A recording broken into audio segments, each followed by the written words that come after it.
Assalamu alaikum everyone. I hope you all will be absolutely fit and fine. So in today's lecture we are going to learn some interesting and important thing, that is the report writing. It's a very important writing skill that you will learn in your further classes. Okay, let's see that what is report writing. Firstly we are going to learn about the definition of it कि report writing कहा किसको जाता है. So let's see what's the definition of report writing. So if we talk about report writing, so it's a clear and concise document which is written for a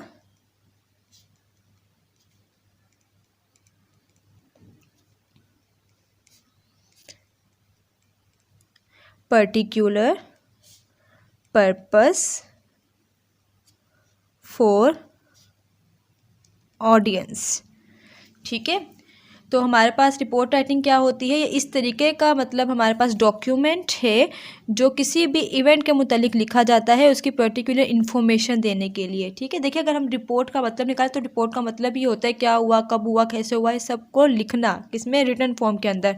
उसे हम लोग क्या कहते हैं, उसे रिपोर्ट राइटिंग कहा जाता है. अगर हम इसकी डेफिनेशन को देखें, इसकी डेफिनेशन के अंदर 3 मेन चीज़ें हैं. ठीक है, अब वो 3 मेन चीज़ें कौन सी है उसको हमने अच्छे से देखना है, उस पर गौर करना है और उसी को लेकर चलना है. ठीक है, अब वो 3 चीज़ें कौन कौन सी है. The first is clarity. मतलब जब भी हम लोग रिपोर्ट राइटिंग लिखें so there will be clarity of expression. मतलब जो भी चीज़ हम लोग लिख रहे हैं वो क्लियर होनी चाहिए कि हम किस टॉपिक के हवाले से लिख रहे हैं, किसकी रिपोर्ट बना रहे हैं. ठीक है, सो पहले हमारे पास क्या होनी चाहिए, क्लैरिटी ऑफ एक्सप्रेशन. दूसरी चीज़ इसके अंदर क्या है, कंसाइज. कंसाइज का मतलब होता है किसी भी चीज़ को शॉर्ट कर देना. तो रिपोर्ट राइटिंग हमेशा शॉर्टर लेंथ के अंदर प्रेजेंट होती है. ठीक है, मतलब जब भी इसे लिखा जाता है इसे शॉर्ट करके लिखा जाता है. तीसरी क्या है, देखें, पर्टिकुलर पर्पस. मतलब ये डॉक्यूमेंट का जो पर्पस है उसे लाजमी पूरा करना है हम लोगों ने. ठीक है, इसका मतलब क्या हुआ कि ये जो है वो एक टू प्रोवाइड सर्टेन इन्फॉर्मेशन, ये हम जो इन्फॉर्मेशन देना चाह रहे हैं उसके अंदर हो. ऐसा ना हो कि हमें जो है वो किसी वाक़ये का रिपोर्ट राइटिंग लिखने का मिला और हम उसके अंदर अपनी साइड पे मतलब कह रहे हो कि नहीं उसके साइड पे ये भी हो रहा था, उसके साइड पे ये भी हो रहा था. नहीं, जो टॉपिक हमें दिया गया है उसी के ऊपर हम लोगों ने रिपोर्ट राइटिंग करनी है, मतलब उसी की इन्फॉर्मेशन सारी हमने ऐड करनी है. ठीक है, सो अब आ जाते हैं हम इसके रूल्स के ऊपर. यानी जब भी हमने रिपोर्ट राइटिंग लिखनी है तो हमें ग्रामेटिकली उसके अंदर क्या क्या चीज़ें चेक करनी है. ये तो हमने ओवरऑल राइटिंग स्किल देख ली जिसके अंदर हमने क्या कहा कि क्लैरिटी होनी चाहिए कि जो बात हम कह रहे हैं वो टू द पॉइंट हो, कंसाइज हो, मतलब ज़्यादा लंबी नहीं हो, जितना शॉर्ट कर सके उतना शॉर्ट हो. और तीसरा क्या हो कि जिस टॉपिक पर दी जाए वो पर्पज़ पूरा हो. ऐसा ना हो कि रिपोर्ट करने के बजाय उसमें कोई और ही चीज़ ऐड की गई हो. ठीक है, अब आते हैं हम इसके ग्रामेटिकल रूल्स के ऊपर कि कौन कौन सी ग्रामेटिकल रूल्स हैं जो इसके अंदर पूरे होने चाहिए. ठीक है, पहली और बहुत इंपॉर्टेंट चीज़, it should be must written in past tense. अब देखिए जब हम किसी भी वाक्य की रिपोर्ट राइटिंग लिख रहे होते हैं ना, मतलब वो रिपोर्टेड है, वो वाक्य हो चुका है. ठीक है, तो हमने उसको हमेशा पास्ट टेंस के अंदर लिखना है. कभी भी उसको प्रेजेंट के अंदर या कंटिन्यूस लिखने की गलती नहीं कीजिएगा, मार्क्स माइनस होते हैं. ठीक है, सेकेंड चीज़ हमने क्या करनी है, कभी भी इसके अंदर फर्स्ट पर्सन प्रोनाउन यूज़ नहीं किया जाता.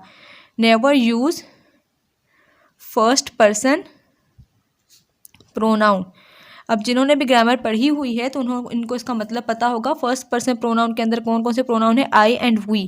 क्योंकि हम लोग किसी वाक्य को डिस्क्राइब कर रहे हैं तो उसके अंदर कभी भी हम लोग आई और वी, अस, मी इस तरह के प्रोनाउंस नहीं लगा सकते जो हमें डिस्क्राइब करें. ठीक है, तो हमें फर्स्ट पर्सन प्रोनाउन कभी भी रिपोर्ट राइटिंग के अंदर नहीं ऐड करने.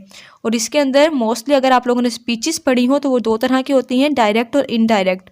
और इसके अंदर हमेशा इनडायरेक्ट स्पीच यूज़ की जाती है. फॉर एग्जाम्पल कि अगर हम किसी हॉस्पिटल के बारे में रिपोर्ट लिख रहे हैं तो हम ये नहीं कह सकते doctor said I am a good doctor. और हम यूँ कह सकते हैं doctor said that he is a good doctor. मतलब इनडायरेक्टली हमने उस बात को लिखना है, हमने कभी भी उसको डायरेक्ट स्पीच के अंदर नहीं लिखना. मतलब जैसे वर्ड्स उन्होंने कहे वैसे नहीं, अपनी रिपोर्ट बनानी है हमने वहाँ पर. ओके, इनडायरेक्ट स्पीच के साथ साथ उसके अंदर हमेशा पैसिव वॉइस का यूज़ किया जाता है. सो यहाँ से ये बात तो क्लियर है कि अगर आपको रिपोर्ट राइटिंग लिखनी है तो आपको ग्रामर की ये चीज़ें आनी चाहिए. क्या, पैसिव वॉइस, इनडायरेक्ट स्पीच और first person pronoun, past tenses. मतलब ये चीज़ें क्लियर होंगी तो हमारी रिपोर्ट राइटिंग बहुत अच्छे वे में लिखी जाएगी. ठीक है। सो ये हमारे पास रूल्स थे रिपोर्ट राइटिंग के, जिसके अंदर अभी तक हमने डेफिनेशन पढ़ी है रिपोर्ट राइटिंग की और दूसरे हमने उसके रूल्स पढ़े हैं।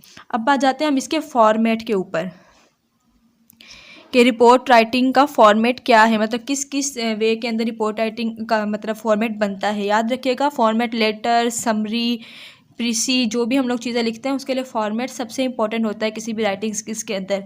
So let's have a look at the report writing format कि इसका फॉर्मेट किस तरीके से बनता है। सबसे पहले इसके बीच में आती है हेडिंग, ठीक है, in the mid of the page और in the mid of the thing that, मतलब जिसके भी जो भी चीज़ आप बना रहे हैं उसके मिड में क्या आएगी, हमारे पास हेडिंग आएगी। हेडिंग के अंदर क्या आएगा, the name of the event, जो भी इवेंट है वो मैरिज है, बर्थडे है, कोई पॉलिटिकल पार्टी का मतलब कोई जलसा वगैरह कुछ भी इवेंट का नेम आएगा, उसकी मेन हेडिंग होगी, ठीक है, वो बीच में आएगी।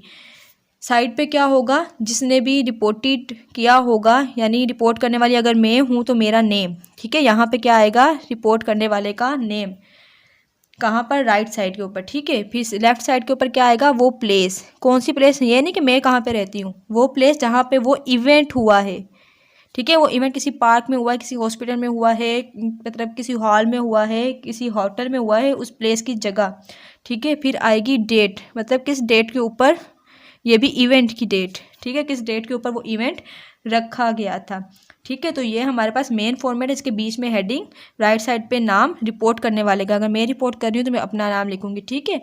फिर उसकी लेफ्ट साइड के ऊपर प्लेस, जिस प्लेस के ऊपर वो इवेंट हुआ है, और फिर वो डेट, जिस डेट के ऊपर वो इवेंट रखा गया है। अब बात जाते हैं इसकी बॉडी के ऊपर।